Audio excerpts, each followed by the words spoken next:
नमस्कार मंडळी, दंडवत प्रणाम, जय श्रीकृष्ण. तर नारळी पौर्णिमा येते आणि त्यासाठी आपल्याला नारळाचं डेकोरेशन करायचं आहे. आणि सगळ्यात पहिले नारळासाठी लागणाऱ्या 2 सुपाऱ्या असतात, 2 आजूबाजूला लावण्यासाठी. तर त्याचं डेकोरेशन मी आज करून दाखवते. मार्केटमधून मी हे दोरे आणलेले. मला शाईन पाहिजे होती या दोऱ्यांमध्ये, पण ते काही मला मिळाले नाही. तर जसे मिळाले तसे मी घेऊन आले. आणि तो दोरा मी ना स्केलच्या वरती असा गुंडाळून घेते, कारण आहे ना तो आपल्याला सुपारीला विनवताना गुंता व्हायला नको, त्यामुळे मी आधी स्केलला लावून हे बघा, या सुपारीला होल करून आणले मी आणि ह्या सुपारीला होल नाही. तर ज्यांच्याकडे ऑप्शन नसतं होल करण्यासाठी, तर त्यांच्यासाठी महत्त्वाचा आहे हा व्हिडिओ. बघा, ह्या सुपारीला होल नाही ना, त्या सुपारीला मी करून दाखवते. अगदी सोपी पद्धत आहे, तुम्हाला इझिली जमून जाणार आहे. आणि हे बघा, सुपारीच्या खालच्या बाजूने बोटाने दोरा दाबून धरायचा आणि ह्या साईडनी आणि त्या साईडनी विरुद्ध बाजूने आपल्याला अशी डिझाईन होईल ह्याच पद्धतीने आपल्याला विणवून घ्यायचं आहे. जसं मी दाखवते ना त्याचप्रमाणे करत राहा. थोडंसं ना धाग्यांकडे लक्ष देत राहायचं, कारण ते धागे एकावर एक चढायला नको. एकसारखे आपल्याला दोन्ही बाजूनी करून घ्यायचे. छोटी साईजची सुपारी असलं की त्यांना बोटांनी धरणं खूप जास्त अवघड जातं. एकदा पकड व्यवस्थित बसली का त्यानंतर विणायला अगदी इझी आहे. हे बघा, कॅमेराजवळ घेऊन दाखवते मी तुम्हाला. ही अशी डिझाईन तयार झाली पाहिजे. एकसारख्या पद्धतीने दोन्ही साईडने आपल्याला दोरा व्यवस्थित गुंडाळून घ्यायचा आहे.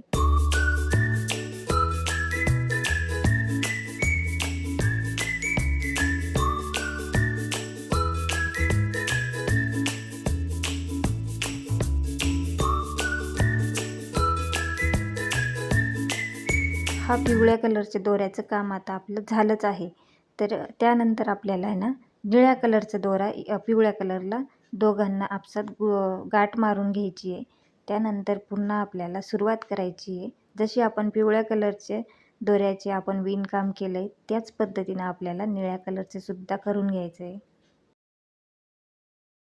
सुरुवातीला आपल्याला थोडंसं विणकाम करायला कन्फ्युजन होतं, पण नंतर आहे ना एकदम छान असा हात बसून गेला की एकदम मस्त आपली डिझाईन आपोआपच तयार होते.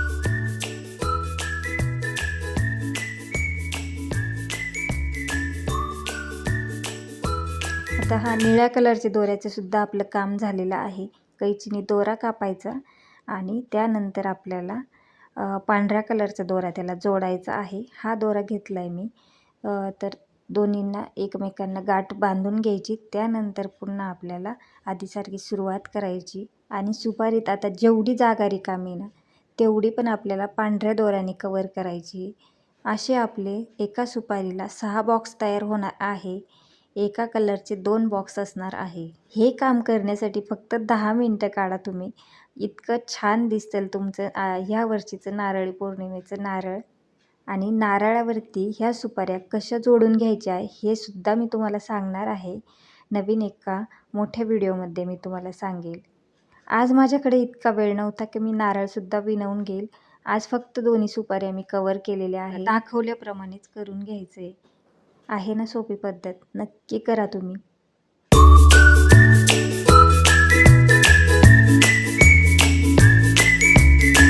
आणि हा आपला शेवटचा दोरा असणार आहे. तर त्याला आहे ना व्यवस्थित कट करायचं आहे, जे करून आहे ना त्याचा कापलेला भाग वरती येईल, शेंड्यावरती येईल. आणि तिथे आपल्याला आहे ना स्टोन लावून घ्यायचा आहे.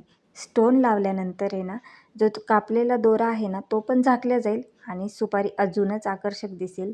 दाखवल्याप्रमाणे तुम्ही करून घ्या. शक्य होईल ना तर हेच घ्या तुम्ही वरती स्टोन चिटकवण्यासाठी, कारण व्यवस्थित पॅक बसेल यानी. आणि तुम्ही स्वतः बघा हा फायनल लुक सुपारीचा. किती छोटीशी सुपारी आपण किती आकर्षक बनवून टाकली ना. तर तुम्ही सुद्धा नक्की ट्राय करा. पुढचा व्हिडिओ मी लवकरच घेऊन येईल नारळावर याला कसं ॲड करायचं. चलो बाय. सबस्क्राईब करून घ्या.